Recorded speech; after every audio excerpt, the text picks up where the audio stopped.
सो hello बच्चा लोग, welcome back again in Edugrown. I hope आप सब लोग अच्छे और सेफ होंगे।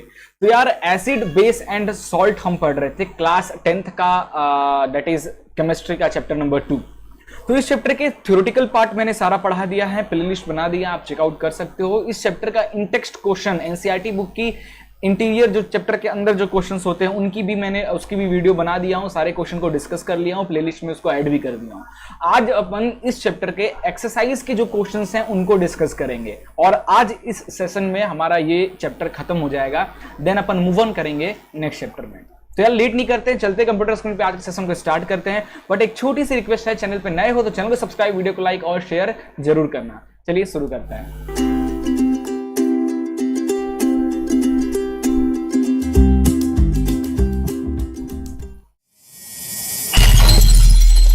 ओके तो guys, acid basis and salt that is chapter number 2 class 10th chemistry. तो इस वीडियो में एनसीईआरटी के एक्सरसाइज क्वेश्चंस को अपन डिस्कस करने वाले हैं। तो यार स्टार्ट करते हैं। देखो, अगर आपको ये एनसीईआरटी सॉल्यूशंस चाहिए या फिर आपको नोट्स वगैरह चाहिए, इंपॉर्टेंट क्वेश्चंस चाहिए, एमसीक्यूज चाहिए, तो आप हमारी वेबसाइट edugrown.in पे विजिट करके वहां से ले सकते हो। डिस्क्रिप्शन में आपको लिंक मिल जाएगी, ठीक है। तो यार स्टार्ट करते हैं। पेज नंबर 34 ओपन कर लीजिए अपनी एनसीईआरटी बुक का और वहां पे से आपकी एक्सरसाइज क्वेश्चन स्टार्ट होता है इस चैप्टर का। और पहला क्वेश्चन आपके स्क्रीन पे ये रहा, एक एमसीक्यू क्वेश्चन है और आंसर भी साथ में शो हो गया क्या, कोई बात नहीं। तो क्वेश्चन कह रहा है कि a solution turn red litmus blue, it's pH is likely to be. यार पहले मुझे ये आप लोग बताओ कि जब भी रेड कलर का लिटमस पेपर, ठीक है, ब्लू कलर में चेंज होता है तो इसका मतलब क्या होता है, पहले मुझे ये बताओ। तो इसका मतलब होता है कि आपका जो सॉल्यूशन है वो बेसिक है, बेस है, ठीक है। और पीएच पेपर में बेस, अगर मैं पीएच पेपर आपको बना के दिखाऊं तो that is not like that. ये ऐसे क्यों बन रहा है भाई? अगर मैं आपको पीएच पेपर बना के बताऊं तो लाइक दिस, है ना। सेंटर पे होता है 7, इधर होता है 0 और इधर होता है 14। तो बेसिक नेचर, जितना आप इधर की ओर जाओगे उतनी जल्दी बेसिक कैरेक्टरिस्टिक बढ़ती जाएगी। तो pH paper, red pH paper अगर ब्लू में कलर हो गया है, पहली चीज तो जो सॉल्यूशन है वो बेसिक है, ठीक है।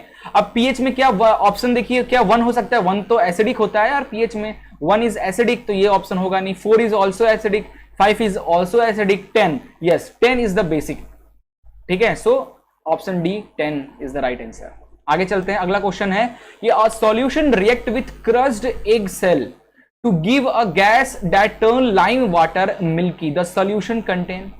यार जो हमारा एग होता है ना, एग का जो ऊपर का ये पार्ट होता है एग का, अच्छा ये एग फूटा हुआ एग का जो पार्ट होता है वो कैल्शियम से बना होता है, पता है ना, कैल्शियम से बना होता है।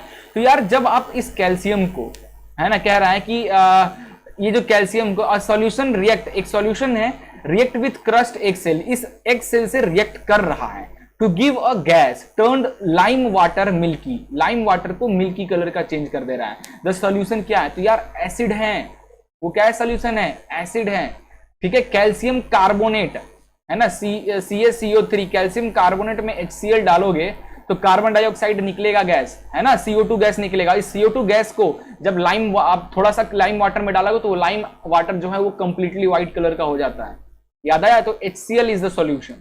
चलिए आगे चलते हैं। अगला क्वेश्चन है हमारे पास कि 10 ml of solution of NaOH का, ठीक है, सोडियम हाइड्रोक्साइड का 10 ml सॉल्यूशन लिया गया है, found to be completely neutralized by 8 ml of a given solution of HCl। वाह, इसको completely 8 ml एसिड से इस 10 ml NaOH को completely न्यूट्रलाइज कर दिया गया।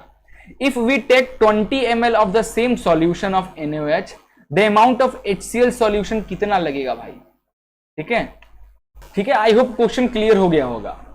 देखो क्या कह रहा है कि 10, फिर से मैं लिख के बता रहा हूं, 10 ml NaOH को न्यूट्रलाइज करने के लिए 8 ml HCl यूज किया जा रहा है। तो अगर अगले केस में क्या बोल रहा है कि अगर 20 ml NaOH हो जाए, यानी यहां पे मल्टीप्लाई टू, डबल कर दिया गया है। इन दैट केस में इसको अगर न्यूट्रलाइज करना है तो इसको न्यूट्रलाइज करने के लिए यहां भी डबल करना होगा भाई, ये 16 ml ऑफ HCl हो जाएगा, है ना। तो option D is your right answer. आगे चलते हैं, अगला क्वेश्चन आपकी स्क्रीन पे है कि which of the following type of medicine is used for treating indigestion, जब पेट में गैस बन जाता है, पेट जलन होने लगती है, तो इनमें से क्या एंटीबायोटिक ये क्या होता है, एनालिसिक ये क्या होता है, एंटा एसिड या एंटीसेप्टिक या एंटा एसिड, है ना, पेट में बहुत ज्यादा एसिड गैस बन गया, पेट में जलन हो रही है, यानी एसिडिक कैरेक्टरिस्टिक हमारे पेट का बढ़ गया है, तो उसे बेस, हमें बेस लेना पड़ेगा, इनो हम लेते हैं, बेस लेना होगा ताकि वो न्यूट्रलाइज कर पाए। जैसे अभी क्वेश्चन देखे, बेसिक को न्यूट्रलाइज करने के लिए एसिड लिया था, उस तरीके का पेट में एसिड बन गया है, तो उसको न्यूट्रलाइज करने के लिए हमें बेस लेना होगा, जिसे अपन in the sum of antacid भी बोलते हैं, ठीक है, याद रखना। अगला क्वेश्चन देखते हैं। अगला क्वेश्चन है right word equation and the balance equation for the reaction taking place, ठीक है, तो इसका वर्ड इक्वेशन भी लिखना है सिंबल के रिप्रेजेंट में, और साथ ही साथ इसको बैलेंस करते भी चलना है। चलिए स्टार्ट करते हैं। तो यार देखो, सबसे पहला है डाइल्यूट सल्फ्यूरिक एसिड, यानी HCl की बात कर रहा है, सॉरी H2SO4 की बात कर रहा है, तो मैंने H2SO4 लिया, डाइल्यूट यानी पानी में मिला है, तो एक्वस सॉल्यूशन है ये, ठीक है। Acid react with zinc granules, zinc से, तो जिंक इज अ सॉलिड, तो मैंने सॉलिड जिंक लिखा, जिंक, और इसका नेचर कैसा, सॉलिड है, तो सॉलिड लिखा। अब ये बताओ, when metal, zinc is a metal, metal react with acid to form what, metallic salt and hydrogen gas, तो ये बन गया, ये जो जिंक है ये बन गया जिंक सल्फेट, और अलग से हाइड्रोजन गैस, ये देखो गैस फॉर्म में बाहर इवॉल्व होगा, ठीक है। मेटल रिएक्ट विथ, याद रखना, metal react with acid to form salt and water, sorry hydrogen, H2 hydrogen gas.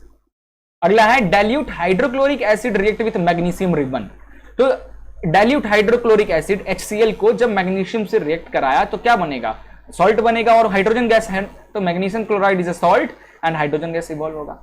अब देखो, अच्छा पहले वाली इक्वेशन को देखोगे तो ये ऑलरेडी बैलेंस्ड है, ठीक है। सेकंड इक्वेशन को देखोगे तो यहां पे आपको क्या दिख रहा है, यहां पे हाइड्रोजन जो गैस है H2, यहां दो, this is hydrogen and this is hydrogen gas, there will be difference between H and H2, तो इधर हाइड्रोजन 2 है, इधर हाइड्रोजन 1 ही है, तो बैलेंस करने के लिए 2 लिख दिया, तो क्लोरीन इधर भी 2 इधर भी 2, बैलेंस हो गया, ठीक है।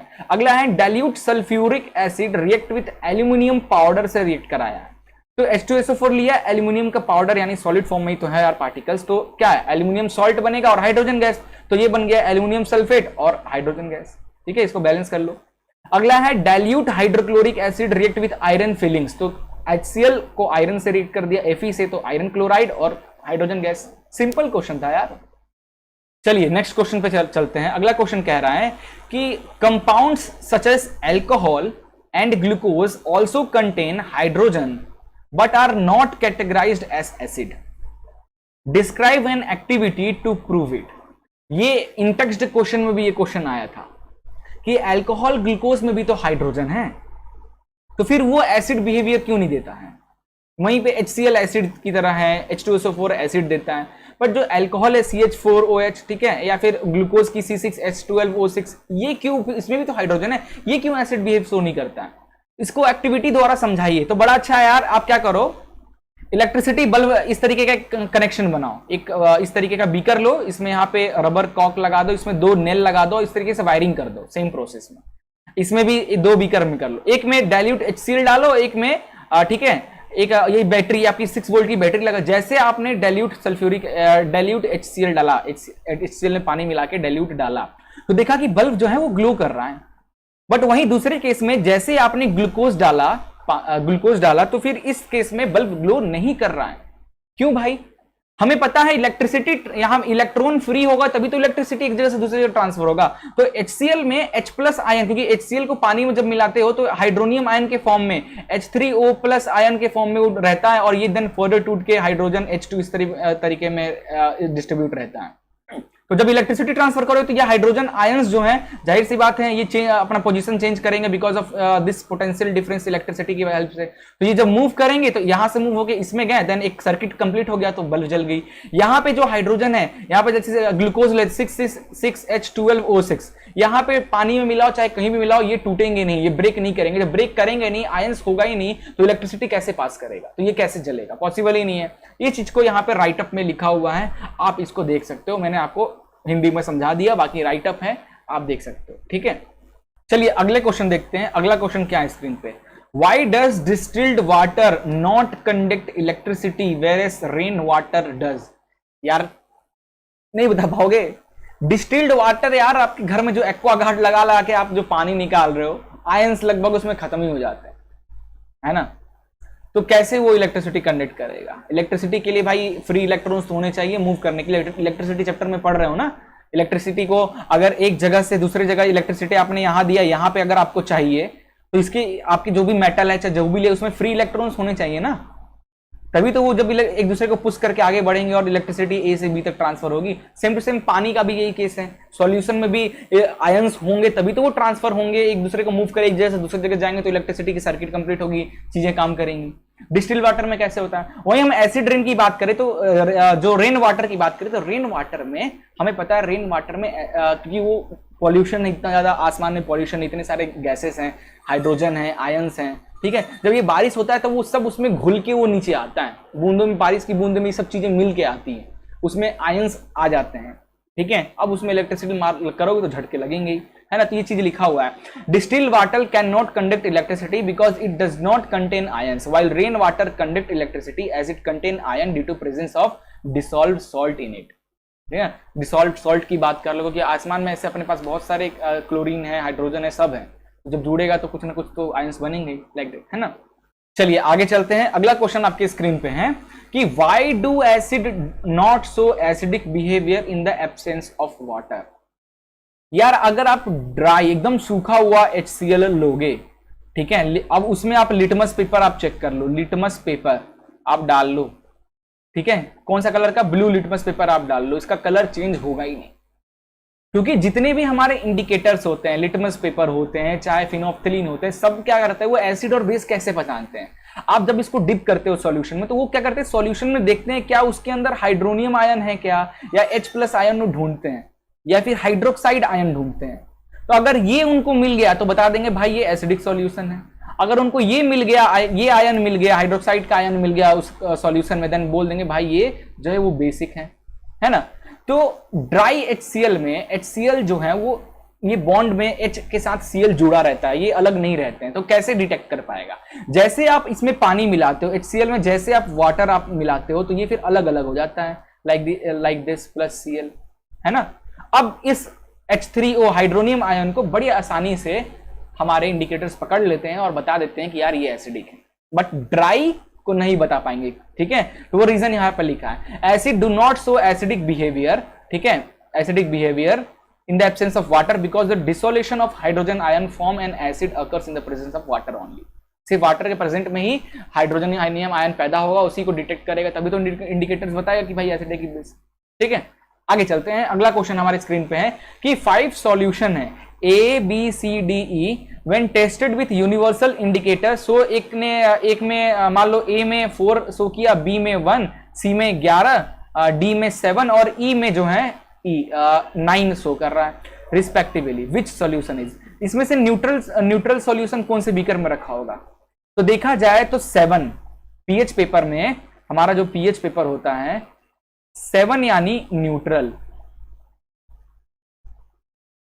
14 मतलब बेस और 0 मतलब होता है क्या, एसिड। इधर का बिहेवियर एसिडिक होता है, इधर बेसिक होता है। नाउ स्ट्रॉन्ग एल्कलाइन यानी बेस का सॉल्यूशन, बेस पानी में अच्छे से घोल दो तो एल्कलाइन सॉल्यूशन बन जाता है। तो स्ट्रॉन्ग एल्कलाइन की बात करते हैं। स्ट्रॉन्ग एल्कलाइन तीनों में सबसे ज्यादा 11 नंबर है, तो ये इसका आंसर हो गया कितना, डी, ठीक है। स्ट्रॉन्ग एल्कलाइन यानी हाईली बेस सबसे ज्यादा वैल्यू 11 ही है, तो 11 यानी यहां कहीं आएगा तो बेसिक नेचर का है, तो सी। स्ट्रॉन्ग एसिडिक की बात करें तो सबसे कम वैल्यू 1 है, तो 1 यहां पे आता है, वेरी स्ट्रॉन्ग, तो ये आ जाएगा आपका बी स्ट्रॉन्ग। वीक एसिड क्या कहलाएगा, वीक एसिड 4 नंबर यहां कहीं आएगा, तो ये आपका वीक एसिड यानी ए। वीकली एल्कलाइन यानी ई, 9 कहां है, यहां कहीं आएगा, तो ये जो है आपका दैट इज वीकली एल्कलाइन, ठीक है, ये वैल्यूज। तो ये रहा इसका आंसर विथ रिटेन, आप ज्यादा अच्छे से देख सकते हो उस चीज को, ठीक है। चलते हैं अगले क्वेश्चन पे। चलिए 10th क्वेश्चन देखते हैं। 10th क्वेश्चन क्या कह रहा है भाई, क्वेश्चन देखो पहले फिर आंसर देखना, है ना, यहाँ आंसर ही पहले आने लग गया। तो 10th क्वेश्चन पेज नंबर 31-34 का भी है, that is equal length of magnesium ribbon are taken in test tube A और टेस्ट ट्यूब बी में रखा गया। सेम लेंथ का मैग्नीशियम रिबन रख दिया गया है 2 ट्यूब में। Hydrochloric acid is added to test tube A while acetic acid जो कि वीक एसिड होता है is added to a test tube B में। In which test tube will the freezing occurs more vigorously and why? दो beaker लिया गया, beaker number A and this is beaker number B. इसमें magnesium ribbon डाल दिया गया भाई same length का, इसमें भी डाल दिया गया। एक में CaCH3COOH एसिटिक एसिड है जो कि होता है क्या, वीक एसिड, और एक में HCl डाल दिया गया है जो कि क्या है, स्ट्रॉन्ग एसिड। तो खुद ही बताओ ना, बहुत तेजी से इवोल्यूशन गैसेस का किसमें होगा, बहुत तेजी से रिएक्शन किसमें देखने को मिलेगा, यहां पर देखो बहुत सारे गैसेस निकलेंगे, यहाँ पे बहुत सारे आवाज भी आएगा, गैस भी निकलेगा, तो स्ट्रॉन्ग एसिड, ठीक है, HCl वाले ए में। The freezing will occur strongly in test tube A in which hydrochloric acid is added. This is because HCl is strong acidic than this and therefore produces hydrogen gas as faster speed due to which freezing occurs। ठीक है, आगे चलते हैं, अगला question देखो भाई कि fresh milk has pH 6 होता है फ्रेश मिल्क का। How do you think the pH will change as it turn into curd? Explain your answer. तो जो फ्रेश मिल्क आप गाय से एकदम ताजा ताजा आपने मिल्क निकाल के लाया और उसका pH पेपर से चेक किया तो pH 6 बता रहा, तो आप बोलोगे सर मिल्क एसिडिक होता है, चाहे 7 न्यूट्रल 7 से कम है तो एसिडिक। यस, मिल्क में लैटिस एसिड पाया जाता है, लैटिक एसिड पाया जाता है जो हमारे लिए कुछ थोड़ा बहुत फायदेमंद ही होता है ना, बड़ा काम का, तो इसलिए मिल्क एसिडिक होता है। बट जब ये कर्ड में चेंज होता है, जब ये कर्ड में चेंज होता है तब इसकी पीएच भी चेंज हो जाती है। क्यों भाई, ऐसा क्यों होता है? तो देखो ध्यान से, the pH of milk is 6, as it change to curd the pH will reduce because curd is acidic in nature. Curd खट्टी होती है यानी एसिडिक नेचर है, the acidic present in it decrease the pH. अब milk में acid जब curd convert होता है तो कर्ड इज खट्टा होता है, एसिडिक होता है, तो एसिडिक होने की वजह से इसका पीएच क्या होगा, कम हो जाएगा, हो सकता है 3 या 4 पे आ जाए, दैट इज एसिडिक नेचर। ठीक है, चलिए आगे चलते हैं, अगला क्वेश्चन आपकी स्क्रीन पे है कि अ milk man adds a very small amount of baking soda in fresh milk में ऐड किया। ठीक है, तो बताइए यार क्या हो जाएगा। पहला केस है, why does the shift of the pH of fresh milk from 6 to slightly alkaline क्यों किया जाता है भाई, और why does this milk take long time to set curd, और ऐसे मिल्क को कर्ड में बदलने के लिए काफी क्यों ज्यादा टाइम लगता है। ठीक है, तो ध्यान देना, a milk man add a very small amount of baking soda to fresh milk. Fresh milk में थोड़ा सा बेकिंग सोडा डाल देता है, ठीक है, जिसकी वजह से क्या प्रॉब्लम होगी वो देखते हैं जरा। तो देखो, the milk man shift the P, actually क्या कर रहा है जो मिल्क मैन है, why does he shift the pH of the fresh milk from 6 to slightly alkaline क्यों करता है, बिकॉज ऑफ बेकिंग सोडा। तो बेकिंग सोडा डालने से पीएच थोड़ा सा, baking soda is basic in nature, तो डालने से आपके मिल्क का जो मिल्क में एसिड है तो उसको न्यूट्रलाइज करके थोड़ा सा आगे बढ़ जाएगा हमारा मिल्क का पीएच, तो अल्कलाइन नेचर का हो जाएगा। ऐसा क्यों करता है milk man? The milk man shift the pH of fresh milk from 6 to slightly alkaline because in alkaline condition milk does not set as curd easily. ठीक है, बहुत आसानी से ये कर्ड नहीं बन पाता है, ठीक है, फटता भी नहीं जल्दी, है ना। गर्मियों का टाइम में ज्यादातर किया जाता है क्योंकि गर्मी टाइम में दूध जल्दी फट जाते हैं, गर्मी की वजह से ना लैक्टिक एसिड बहुत तेजी से और इवॉल्व होने लगता है तो दूध फटने का चांस हो जाता है। इसीलिए थोड़ा सा उसमें दूध वाले क्या करते हैं, अपने घर से लेकर आपके घर तक पहुंचाने यार थोड़ा बेकिंग सोडा डाल के रखते हैं उसमें ताकि वो जल्दी खराब ना हो। ठीक है, why does the milk take a long time to set curd? तो since the milk is slightly basic than usual milk, acid produces to set the curd are neutralise by the base. अब जो acidic behaviour है वही उसको curd में बनाता है, उसको ही तुम कम कर दियो बिकॉज उसको बेसिक नेचर देके तो उसको टाइम तो लगेगा ना उसको फिर कर्ड बनने में, therefore it takes a long time for the curd to set. अगला क्वेश्चन आपके स्क्रीन पे है कि plaster of Paris should be stored in moisture proof container, explain why. क्यों भाई प्लास्टर ऑफ पेरिस को क्यों मॉइस्चर फ्री कंटेनर में रखते हैं? तो ये देखो, अगर आप प्लास्टर ऑफ पेरिस में थोड़ा सा भी वाटर ऐड करोगे तो वो सॉलिड जिप्सम बन जाएगा, फिर वो किस काम का, है ना। तो ध्यान दो, the plaster of Paris should be stored in a moisture proof container as it absorb water from moisture and turn into hard substance gypsum, hard substance gypsum में कन्वर्ट हो जाएगा as shown in the following chemical equation. ठीक है, इसलिए भाई इसको थोड़ा सा वैसे में रखते हैं। अगला क्वेश्चन देखिए भाई, व्हाट इज न्यूट्रलाइजेशन रिएक्शन, क्या होता है, गिव 2 एग्जांपल दीजिए भाई। क्या है न्यूट्रलाइजेशन? एसिड में जब बेस रिएक्ट करता है तो ये एसिड क्या करता है, इस बेस को न्यूट्रलाइज करता है, ये बेस क्या करता है, इस एसिड को न्यूट्रलाइज करता है और इससे बनता है हमारा सॉल्ट प्लस H2O वाटर। इसी को न्यूट्रलाइजेशन रिएक्शन कहते हैं। एग्जांपल के तौर पे देख लो, a reaction in which an acid and base react with each other to give us salt and water is termed as neutralisation reaction. For example दे दो, base react with acid, NaOH base, HCl is the acid react with to form NaCl salt and H2O water. Similarly, HNO3 nitric acid react with potassium hydroxide to form KNO3 salt and H2O water. ठीक है, that is the example. आगे चलते हैं, अगला question है कि give to important use of washing soda and baking soda का दो इंपॉर्टेंट यूज बताइए। वॉशिंग सोडा का यूज कहां कहां करते हैं भाई? एक तो कपड़े धोने में यूज करते हैं वॉशिंग सोडा का, और हार्डनेस ऑफ वाटर को कम करने के लिए भी यूज करते हैं। बेकिंग सोडा कहां यूज करते हैं? खाना बनाने में यूज करते हैं, केक्स में यूज करते हैं, लाइक दैट है। तो लिख दो भाई, two important use of washing soda, it is used in glass, soap and paper industry and it is used to remove permanent hardness of water. ठीक है, परमानेंट जो हार्डनेस होता है वाटर के अंदर, जो हार्डनेस लाइक Mg वगैरह ये सब होते हैं, उनको हटाने के लिए। ठीक है, two important use of baking soda, तो it is used in baking powder. Baking powder is a mixture of baking soda and mild acidic known as tartaric acid. When it is heated और mixed in water it release CO2 that makes bread and cake फूफी बनाता है, फुला फुला। ठीक है, and it is also used in soda acid fire extinguisher में भी यूज करते हैं। ठीक है, सो गाइज आज का खत्म होता है, सिर्फ इतने ही क्वेश्चन थे आपके एक्सरसाइज में और वो मैंने आपको करा दिया। आई होप आपको ये सब चीजें समझ में आ गया होगा। इसका अगर रिटन सॉल्यूशन चाहते हो तो हमारी वेबसाइट eduground.in पे जाओ, वहां पे आप क्लास सेलेक्ट करो, सब्जेक्ट सेलेक्ट करो, आपको मिल जाएगा इसके नोट्स वगैरह, NCERT सॉल्यूशन सब कुछ। ठीक है, चलिए मिलते हैं नेक्स्ट वीडियो में, तब तक के लिए good bye, take care and Jai Hind.